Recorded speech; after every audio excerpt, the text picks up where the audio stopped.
ಸ್ವಚ್ಛತಾ ಅಭಿನಯ ಶತಮಾನೋತ್ಸವ ಈ ಒಂದು ಸಮಿತಿಯ ಕಾರ್ಯಕ್ರಮದಲ್ಲಿ ಒಂದಾದಂತಹ ಸ್ವಚ್ಛತಾ ಕಾರ್ಯಕ್ರಮ. ಹಲವಾರು ದಿನಗಳಿಂದ ನಾವು ಹಲವು ಶಾಲೆಗಳಿಗೆ ಹೋಗಿ ಸ್ವಚ್ಛತಾ ಅಭಿನಯದ ಬಗ್ಗೆ ಹಲವು ಪ್ರಾತ್ಯಕ್ಷಿಕೆಗಳನ್ನು ನೀಡಿ ಇದೀಗ ಒಂದು ಸಮಾರೋಪ ಸಮಾರಂಭವನ್ನು ನಾವಿಲ್ಲಿ ಮಾಡಲಿಕ್ಕಿದ್ದೇವೆ. ಆ ಒಂದು ಸಮಾರೋಪ ಸಮಾರಂಭದಲ್ಲಿ ಕಿರು ಪ್ರಹಸನ ಒಂದು ಶಾಲೆಯ ಮಕ್ಕಳಿಂದ ಸಹ ಇದೆ. ಅದಕ್ಕಿಂತ ಮೊದಲು ನಾನು ಕಾರ್ಯಾಧ್ಯಕ್ಷರಾದಂತಹ ರೋಹಿತ್ ಮಾಸ್ಟರ್ ಇವರನ್ನು ನಾನು ವೇದಿಕೆಗೆ ಆಹ್ವಾನಿಸ್ತಾ ಇದ್ದೇನೆ. ಅದೇ ರೀತಿ ಪುರಸಭೆಯ ಪ್ರಥಮ ಪ್ರಜೆಯಾಗಿರುವಂತಹ ರಾಜೇಶ್ ಉಚ್ಚಿಲ್ ಇವರನ್ನು ನಾನು ವೇದಿಕೆಗೆ ಆಹ್ವಾನ ಮಾಡ್ತಾ ಇದ್ದೇನೆ. ಪಸರ್ಕುರಲ್ನ ನಿರ್ದೇಶಕರಾಗಿರುವಂತಹ ವಿದ್ಯಾಧರ್ ಶೆಟ್ಟಿಯನ್ನು ನಾನು ಪ್ರೀತಿಯಿಂದ ವೇದಿಕೆಗೆ ಆಹ್ವಾನ ಮಾಡಿಸಿದ್ದೇನೆ. ಉಚ್ಚಲ ಭವಿಶಾಲ ಶತಮಾನೋತ್ಸವ ಆಚರಣಾ ಸಮಿತಿಯ ವತಿಯಿಂದ ನಮ್ಮ ಸಮಿತಿಯ ನಿರ್ಧಾರದಂತೆ ಏಪ್ರಿಲ್ ತಿಂಗಳಲ್ಲಿ ನಾವೊಂದು ಸಭೆಯನ್ನು ಸೇರಿಕೊಂಡು ನಮ್ಮ ಸಮಿತಿಯ ಮೂಲಕ ಪರಿಸರ ಕಾಳಜಿಯುಳ್ಳಂಥ ಒಂದು ಕಾರ್ಯಕ್ರಮವನ್ನು ಕೂಡ ಹಾಕಿಕೊಳ್ಬೇಕೆಂಬ ಉದ್ದೇಶವನ್ನು ಇಟ್ಟುಕೊಂಡು ಚರ್ಚಿಸಲಾಗಿ ನಮ್ಮ ಪರಿಸರದ ಎಲ್ಲ ಶಾಲೆಯ ಮಕ್ಕಳಿಗೆ ಮತ್ತು ಊರವರಿಗೆ ಸ್ವಚ್ಛತೆಯ ಅರಿವನ್ನು ಮೂಡಿಸುವಂಥ ಕಾರ್ಯಕ್ರಮವನ್ನು ಹಮ್ಮಿಕೊಳ್ಳಬೇಕು. ನಮ್ಮ 100 ಕಾರ್ಯಕ್ರಮಗಳಲ್ಲಿ ಒಂದಾಗಿ ಇದು ಕೂಡ ಸೇರಿಕೊಳ್ಬೇಕೆಂಬ ಉದ್ದೇಶದಿಂದ ದಿನಾಂಕ 3/4/2019 ಉಚ್ಚಲಭೋವಿ ಹಿರಿಯ ಪ್ರಾಥಮಿಕ ಶಾಲೆ ಇದರ ಸಭಾಂಗಣದಲ್ಲಿ ಒಂದು ಉದ್ಘಾಟನೆ ನಡೆಯಿತು. ಎಲ್ಲ ಊರಿನ ಮಹನೀಯರು, ನಮ್ಮ ದೇವಸ್ಥಾನದ ಅಚ್ಚಮಾರರು ಎಲ್ಲ ಸೇರಿಕೊಂಡು ಒಂದು ಪರಿಸರ ಸಂರಕ್ಷಣೆಯ ಬಗ್ಗೆ ಅರಿವು ಮೂಡಿಸುವ ಕಾರ್ಯಕ್ರಮದ ವಿದ್ಯುಕ್ತವಾದಂಥ ಉದ್ಘಾಟನೆ ಆಯಿತು. ಇದರ ಉದ್ದೇಶ ಏನಂತ ಹೇಳಿದರೆ, ಸ್ಥಳೀಯವಾಗಿರುವಂಥ ಶಾಲೆಗಳಿಗೆ ನಮ್ಮ ತಂಡದ ಸದಸ್ಯರು ಭೇಟಿ ನೀಡಿ ಮತ್ತು ಸಂಪನ್ಮೂಲ ವ್ಯಕ್ತಿಗಳನ್ನು ಕೂಡ ಕ್ರೋಢೀಕರಿಸಿಕೊಂಡು ಶಾಲೆಗಳಲ್ಲಿ ಮಕ್ಕಳಿಗೆ ಪರಿಸರವನ್ನು ಹೇಗೆ ಸಂರಕ್ಷಿಸಬೇಕು, ಮಕ್ಕಳ ಜವಾಬ್ದಾರಿಗಳೇನು, ಅದನ್ನು ಹೇಗೆ ನಿಭಾಯಿಸಿಕೊಳ್ಬೇಕು, ಶಾಲೆಯ ಆಡಳಿತ ಮಂಡಳಿಯಾಗಲಿ ಶಿಕ್ಷಕರಾಗಲಿ ಮಕ್ಕಳಿಗೆ ಯಾವ ರೀತಿಯಲ್ಲಿ ಸೂಚನೆಗಳನ್ನು ಕೊಡಬೇಕೆಂಬ ಉದ್ದೇಶವನ್ನು ಮಕ್ಕಳಿಗೆ ಮತ್ತು ಆ ಶಾಲಾ ಪರಿಸರದ ಎಲ್ಲರಿಗೂ ತಿಳಿಸುವಂಥ ಉದ್ದೇಶವನ್ನು ಇಟ್ಟುಕೊಂಡು ಆ ಉದ್ಘಾಟನೆಯ ನಂತರ ಸಮೀಪದಲ್ಲಿರುವಂಥ ಆಂಗ್ಲ ಮಾಧ್ಯಮ ಶಾಲೆ ಭಗವತಿ ಆಂಗ್ಲ ಮಾಧ್ಯಮ ಶಾಲೆ ಇಲ್ಲಿ ಒಂದು ಕಾರ್ಯಾಗಾರವನ್ನು ಏರ್ಪಡಿಸಿದ್ದೆವು. ಸುಮಾರು 500 ಮಕ್ಕಳು ಇದರಲ್ಲಿ ಭಾಗವಹಿಸಿತ್ತು. ಹಾಗೆಯೇ ಮುಂದುವರಿಯಿತು. ಅನೇಕ ಕಡೆಗಳಲ್ಲಿ ನಮ್ಮ ತಂಡ ಈ ಸ್ವಚ್ಛತೆಯ ಅರಿವನ್ನು ಮೂಡಿಸುವ ಕಾರ್ಯಕ್ರಮಗಳನ್ನು ಕೂಡ ಮಾಡಿದರು. ಕೊನೆಗೆ ಬೃಹತ್ ಆದಂಥ ಒಂದು ಸ್ವಚ್ಛತಾ ಆಂದೋಲನ ನಡೆಯಿತು.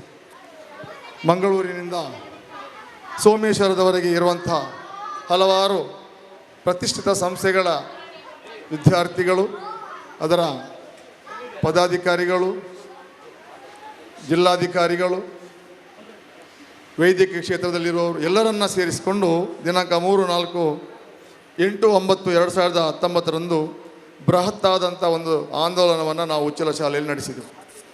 ಸೋಮೇಶ್ವರದಿಂದ ತಲಪಾಡಿವರೆಗೆ ಇರುವಂತಹ ಈ ಪ್ರದೇಶಗಳಲ್ಲಿ ಇರುವಂತಹ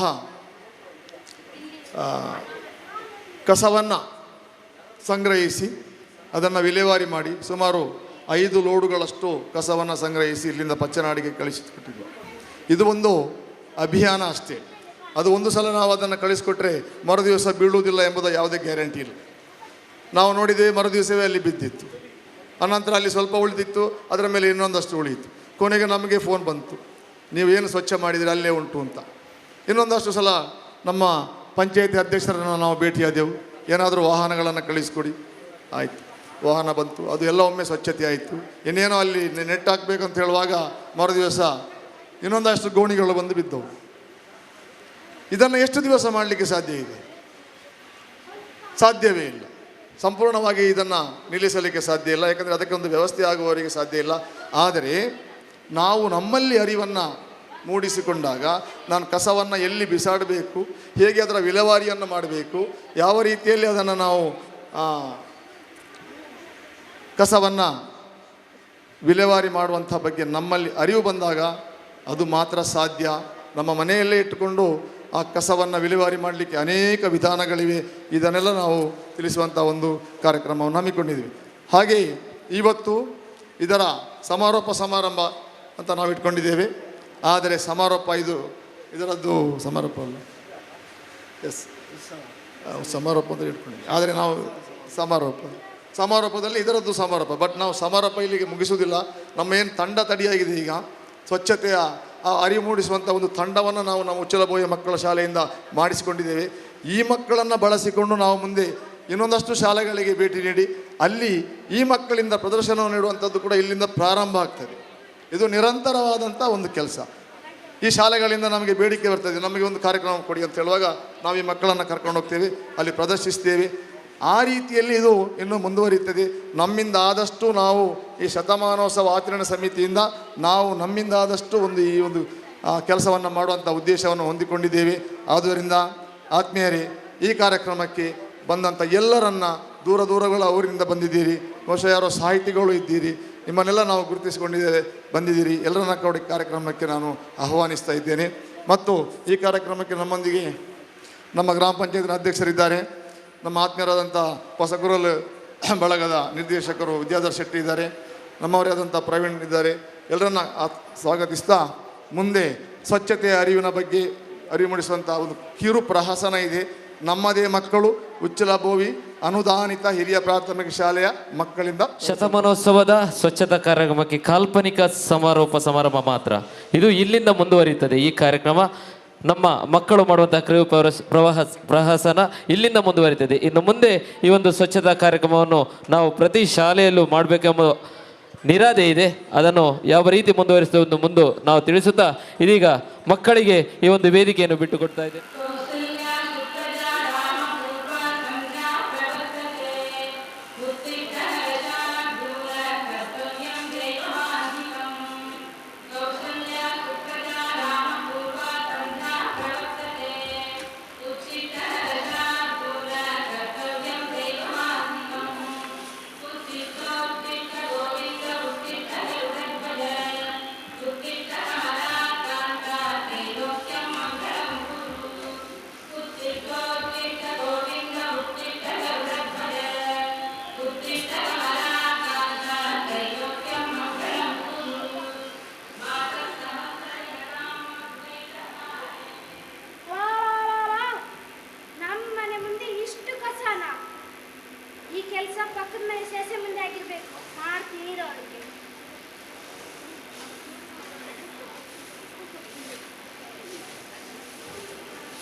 ಈಗ ತಾನೇ ಗುಡಿಸಿ ಹೋಗಿದ್ದೀನಿ ಅಲ್ವಾ? ಪಕ್ಕದ ಮನೆ ಗೌರಮ್ಮಂದ ಇರ್ಬೇಕು, ಈ ಕೆಲಸ ಮಾಡ್ತೀನಿ. ಗೌರಮ್ಮ, ಏ ಗೌರಮ್ಮ, ಮನೆಯಿಂದ ಹೊರಗೆ ಬಾರೆ. ಏನೇ ಶೇಷಮ್ಮ ನಿಂದು ಬೆಳಗ್ಗೆ ಎಂತ ಕಿರಿಕಿರಿ? ನಮ್ಮನೆ ಮುಂದೆ ಯಾಕೆ ಕಸ ಹಾಕ್ತೆ? ಯಾರೇ ಕಸ ಹಾಕಿದ್ದು? ನೀನೇ ತಾನೇ ಕಸ ಹಾಕಿದ್ದು. ನಾನ್ ಕಸ ಹಾಕಿದ್ದ ಬಂದು ನೋಡಿದೀಯೇನೆ ನೀನು? ನನಗೆ ಸಣ್ಣಗೆ ಗೊತ್ತು, ನೀನೇ ಕಸ ಹಾಕಿದ್ದು. ನೀನ್ ಕಡೆ ಮೊದಲು ಕಸ ಹಾಕಿದ್ದು? ನೀನೇ ಕಸ ಹಾಕಿದ್ದು. ನೀನೇ ಕಡೆ ಮೊದಲು ಕಸ ಹಾಕಿದ್ದು? ನೀನೇ ಕಣೆ. ನೀನೇ ಕಡೆ ನೀನೇ. ಮಾಡ್ತೀರ ನಿನ್ಗೆ. ನೀ ಬಂದ್ರಿ ಈಚೆ. ಏನೇ ನಿಂದು? ನೋಡ್ರಿ ಆ ಪಕ್ಕದ ಮನೆ ಶೇಷಮ್ಮ ಊರಲ್ಲಿರೋ ಕಸ ಎಲ್ಲ ತಂದು ನಮ್ಮ ಮನೆ ಮುಂದೆ ಹಾಕ್ತಾಳೆ. ಮೋಸ ಮಾಡ್ತೀನಿ. ಯಾಕಮ್ಮ ನಮ್ಮ ಮನೆ ಮುಂದೆ ಕಸ ಹಾಕಿ ಜಗಳ ಮಾಡಿ ಬರ್ತೀಯ? ಹೆಂಗಸರ ಬಗ್ಗೆ ನಿಂದೇನೆ ಕೆಲಸ, ಹೋಗಾಚೆ. ನಿಂದೊಬ್ರಿಗೆ ಅಲ್ವ ಗಂಡ ಇರೋದು, ನನಗೆ ನೀ ಬನ್ನಿ. ಏನೇ? ಪಕ್ಕದ ಮನೆ ಗೌರಮ್ಮ ನಮ್ಮ ಮನೆ ಮುಂದೆ ಕಸ ಹಾಕಿದಲ್ಲ, ಮಾಡ್ಕಾರ್ತಿ. ಹೌದಾ? ಮಾಡ್ತೀನಿ ಇರು. ಯಾರ ನನ್ನ ಹೆಂಡತಿ ಜೊತೆ ಜಗಳ ಆಡೋನು? ನಾನೇ ಕಣೋ ಕರಿಯಪ್ಪ. ಏ ಚಡ್ಡಿ ಗೋಪಾಲ, ಏ ಕರಿಯಪ್ಪ, ಏ ಚಡ್ಡಿ ಗೋಪಾಲ.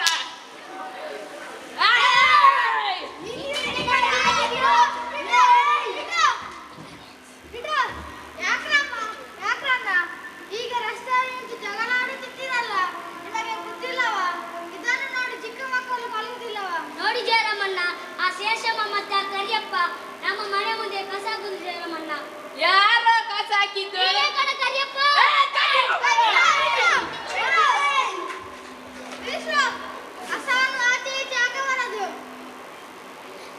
ಕಸ ಹಾಕಿದ್ರೆ ಏನಾಗ್ತದೆ ಜಯರಾಮಣ್ಣ? ಕಸ ಹಾಕಿದರೆ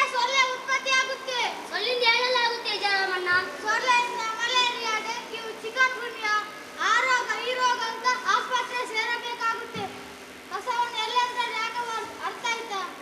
ಓಯ್ ಕರಿಯಪ್ಪ, ಓಯ್ ಚಡ್ಡಿಗೋಪಾಲ, ಬನ್ನಿ ಸೈಡ್ ಬನ್ನಿ.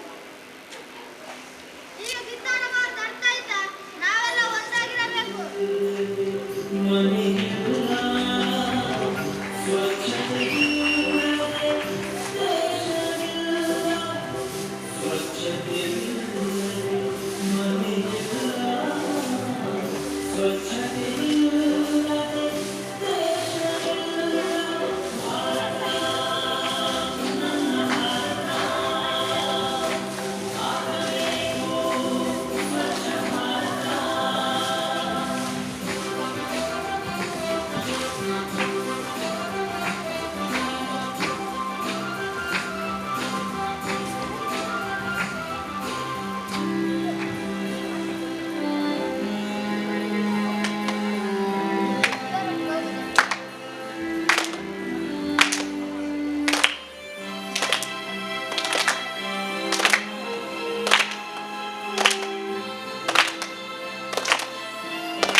स्वच्छ भारत परिवार, स्वच्छ भारत परिवार।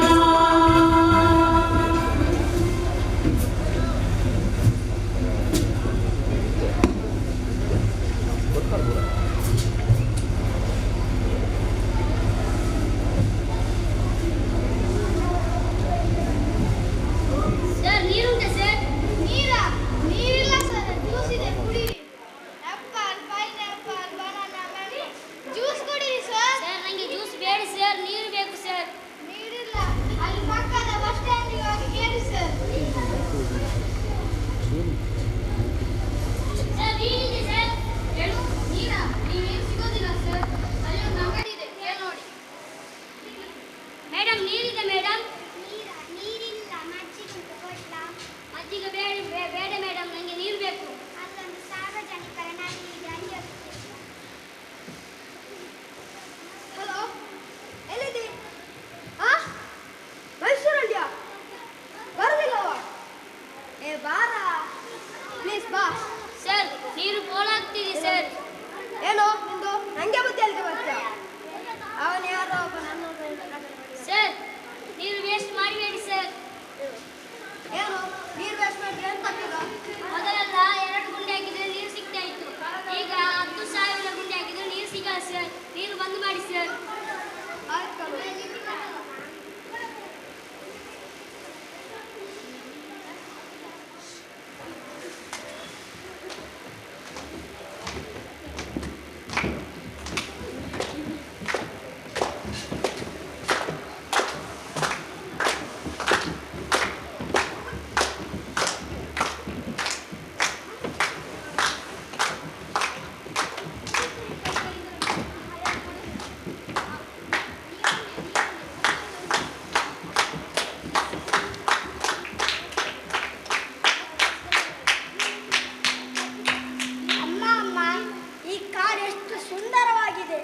ಹೌದು ಮರಿ. ಅಮ್ಮ ಅಮ್ಮ ನನ್ನ ಹಣ್ಣುಗಳನ್ನು ನಾನು ಕಿತ್ತು ತಿನ್ನುತ್ತಾನೆ. ಹಾಗೆಲ್ಲ ಕಿತ್ತು ತಿನ್ನಬಾರದು. ಆಯ್ತು. ಅಮ್ಮ ಅಮ್ಮ ಅಮ್ಮ ಅಮ್ಮ ನಾವೆಲ್ಲರೂ ಸರೋವರದ ಹತ್ತಿರ ಹೋಗಿದ್ದೆವು. ಹೌದಾ ಮಕ್ಕಳೇ? ಅಮ್ಮ ಅಮ್ಮ ನಮಗೆ ಈ ಕಾಡು ತುಂಬಾ ಬೇಸರವಾಗಿದೆ. ಹತ್ತಿರ ಬನ್ನಿ ಮಕ್ಕಳೇ, ನಿಮಗೆ ಬಣ್ಣ ಬಣ್ಣದ ರುಚಿ ರುಚಿಯಾದ ಹಣ್ಣುಗಳನ್ನು ಕೊಡುತ್ತೇನೆ. ಬೇಡ, ನಾವು ಸಾಕಷ್ಟು ಹಣ್ಣುಗಳನ್ನು ತಿಂದಿದ್ದೇವೆ. ಇಲ್ಲಿರುವ ಪಕ್ಕದ ಕಾಡಿಗೆ ಹೋಗಿ ಬರುತ್ತೇವೆ ಅಮ್ಮ. ಹೌದಮ್ಮ, ಇಲ್ಲಿರುವ ಪಕ್ಕದ ಕಾಡಿಗೆ ಹೋಗಿ ಬರೋಣ. ಬೇಡ ಮಕ್ಕಳೇ, ಅದು ತುಂಬಾ ಅಪಾಯಕಾರಿ ಕಾಡು. ಅಲ್ಲಿ ಮನುಷ್ಯರಿದ್ದಾರೆ. ಏನು? ಮನುಷ್ಯರ? ಹಾಗಾದರೆ ನಾವು ಖಂಡಿತ ಹೋಗೇ ಬರುತ್ತೇವೆ. ಬೇಡ ಮಕ್ಕಳೇ, ನನ್ನ ಮಾತು ಕೇಳಿ, ಅಲ್ಲಿಗೆ ಹೋಗಬೇಡಿ. ಬಾ ಹೋಗೋಣ. ಬೇಡ ಬೇಡ, ನನ್ನ ಮಾತು ಕೇಳಿ.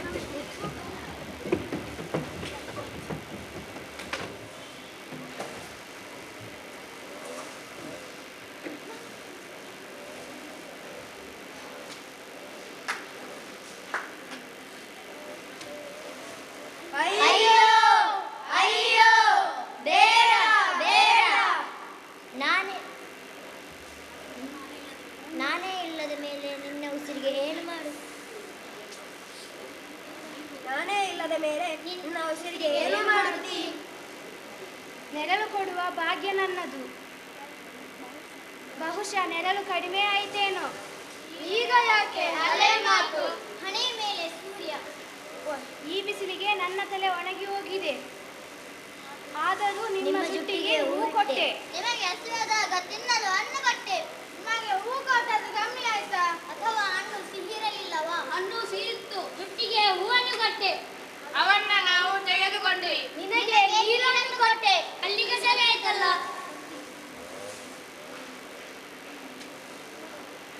ಅಯ್ಯೋ ಅಯ್ಯೋ, ಬೇಡ ಬೇಡ. ನೀರು ಬೇಕೋ? ಮಳೆ ಬರದೇ ಹೋದ್ರೂ ಪರವಾಗಿಲ್ಲ, ನೀರು ಬೇಡ. ಕೈ ಚಾಚಿದರೆ ಪ್ರಾಣವನ್ನೇ ಕೊಡ್ತೀನಿ. ತಂಪಾದ ಗಾಳಿಯ ಸವಿಯಲ್ಲಿ ನನ್ನ ಮಡಿಲಿನಲ್ಲಿ ಬಿಗಿದಪ್ಪಿ ಮಲಗಿಸ್ತೀನಿ. ಬಾಕಂದ. ನೀನ್ ಕೊಡೋ ತಂಪಾದ ಗಾಳಿಗಿಂತ ಅದಕ್ಕಿಂತ ತಂಪಾಗಿ ಎಸಿ, ಫ್ಯಾನ್, ಕೂಲರ್ ಕೊಡುತ್ತಲ್ಲ, ಅದಕ್ಕಿಂತ ತಂಪಾದ ಗಾಳಿ ಕೊಡುತ್ತೀಯಾ? ಆಗೋಲ್ಲ ನಿನ್ನ ಕೈಯಲ್ಲಿ. ಇದು ಡೂಪ್ಲೆಸ್ ಕಾಲ. ಅಪಾರ್ಟ್ಮೆಂಟ್ ಮೇಲೆ ಅಪಾರ್ಟ್ಮೆಂಟ್. ನಾನ್ಯಾಕೆ ಬರಲಿ ನಿನ್ನ ಮನೆಯ ಮೇಲೆ ಪೂರಕ್ಕೆ?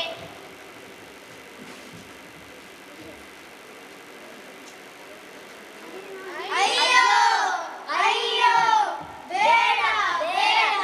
ನಾನೇ ಇಲ್ಲದ ಮೇಲೆ ನಿನ್ನ ಉಸಿರಿಗೆ ಏನು ಮಾಡುತ್ತೀ? ನಾನೇ ಇಲ್ಲದ ಮೇಲೆ ನಿನ್ನ ಉಸಿರಿಗೆ ಏನು ಮಾಡುತ್ತೀ? ಇಷ್ಟು ಯೋಚನೆ ಮಾಡಿದವನಿಗೆ ಅದನ್ನು ಯೋಚನೆ ಮಾಡೋಕ್ಕಾಗಲ್ವಾ? ನನ್ನ ಹತ್ರ ದುಡ್ಡಿದೆ. ದುಡ್ಡಿದ್ರೆ ಏನ್ ಬೇಕಾದ್ರೂ ಮಾಡ್ಬೋದು. ಗೊತ್ತು. ಆದರೆ ನಿನ್ಗೊಬ್ರಿಗೆ ಅಲ್ವಾ ನಾನು? ಎಷ್ಟೋ ಜೀವಿಗಳಿಗೆ ತವರು ನಾನು. ಆದ್ರೆ ನಿನ್ಗೊಬ್ಳಿಗೆ ಅಲ್ವಾ ನಾನು?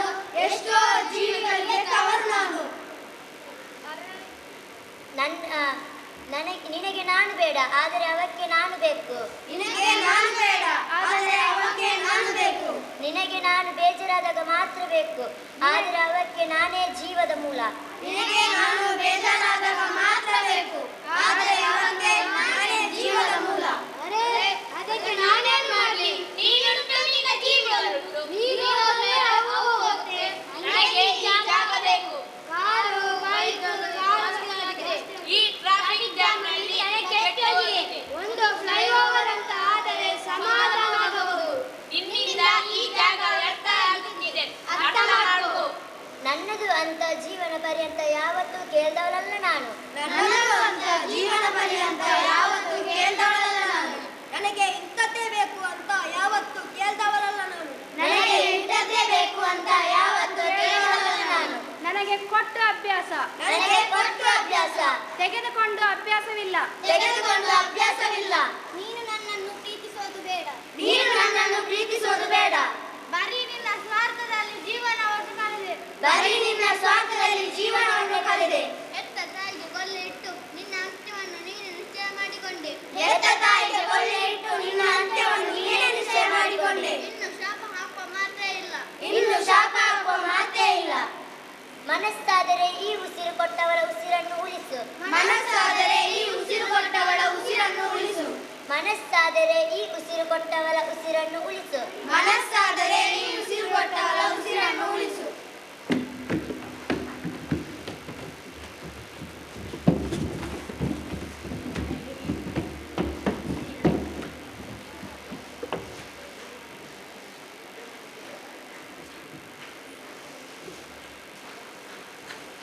ಅದನ್ನು ನಿರ್ದೇಶನ ಮಾಡಿದಂತಹ ಸರಸ್ ಸರ್ ದಯವಿಟ್ಟು ವೇದಿಕೆಗೆ ಬನ್ನಿ. ಅದೇ ರೀತಿ ಅವರಿಗೆ ಸಹಕಾರವನ್ನು ಕೊಟ್ಟಂತಹ ಮೇಘನ ಇವರು ಸಹ ವೇದಿಕೆ ಬರಬೇಕು. ಇವತ್ತು ಬಯಸಿದಂತಹ ಶರತ್ ಸರ್ ತಂಡ ಎಲ್ಲ ಕೂತ್ಬಿಟ್ಟು ಮಗ. ಯಾಕೆಂದ್ರೆ ಸ್ವಚ್ಛತಾ ಅಭಿನಯ ಯಾವ ರೀತಿ ಮಾಡಿ ತೋರಿಸಿದ್ದಾರೆ. ಸ್ವಚ್ಛತಾ ಅಭಿನಯ ನಾವು ಹೊರಗೆ ಹೋಗುವುದಲ್ಲ, ನಮ್ಮ ಮನೆಯಲ್ಲಿ ಪ್ರಪ್ರಥಮವಾಗಿ ಮಾಡಿ ತದನಂತರ ಸ್ವಚ್ಛತೆಯನ್ನು ಮುಂದುವರಿಸೋಣ. ಈ ಒಂದು ಕಿರು ಪ್ರಹಸನ ಶಾಲೆಯಲ್ಲಿ ಬೇಕಾದರೆ ಅವರು ಮಾಡಿ ತೋರಿಸ್ತಾರೆ. ಅವರಿಗೆ ಬೇಕಾದರೆ ಅವರ ಶಾಲೆಯನ್ನು ಸಂಪರ್ಕಿಸಬಹುದು. ಆ ಕಿರು ಪ್ರವಾಸವನ್ನು ನಿಮ್ಮ ಶಾಲೆಯಲ್ಲೂ ಮಾಡಿ ತೋರಿಸಲಿಕ್ಕೆ ಅವರಿಗೆ ಉಲ್ಲಾಸ ಇದೆ. ಅದಕ್ಕೆ ಬೇಕಾಗಿ ತಾವು ಅವರನ್ನು ಕೇಳಿಕೊಳ್ಬೋದು ಅಂತ ಹೇಳುತ್ತಾ ಈ ಒಂದು ಶರತ್ ಸರ್ಗೆ ಒಂದು ಕಿರು ಸ್ಮರಣಿಕೆಯನ್ನು ಅಕ್ಷರ ಅದೇ ರೀತಿ ಓಂ ಪ್ರಕಾಶ್ ಇವರು ನೀಡಬೇಕಾಗಿ ತಮ್ಮಲ್ಲಿ ಕೇಳಿಕೊಳ್ತಾ ಇದ್ದೀನಿ. ಜೋರಾದ ಕೈ ಚಪ್ಪಾಳೆ ಮುಖಾಂತರ ಆ ಒಂದು